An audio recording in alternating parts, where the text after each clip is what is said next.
So what is this Convention on the Rights of Persons with Disabilities that I keep talking about? It's the first international human rights law that explicitly mentions disability. Now look, people with disabilities should have been included in every international human rights law.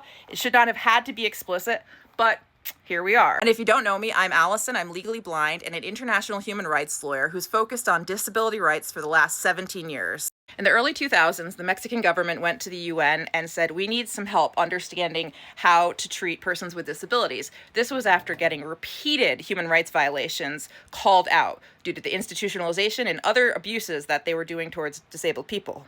The convention was then negotiated during 8 ad hoc sessions, and the term "nothing about us without us" comes out of those ad hoc sessions because the most input from persons with disabilities, the actual group that the treaty was for, was the Convention on the Rights of Persons with Disabilities. There had been no other treaty, the Women's Treaty, no other treaty had as much inclusion of the group to make sure that our voices as disabled people were heard.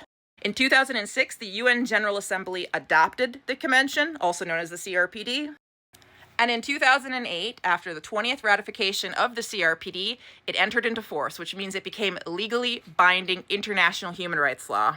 So that's just the quick origin story of the CRPD. Follow along for a lot more and how you can use the CRPD in your day-to-day advocacy work, no matter where you are in the world.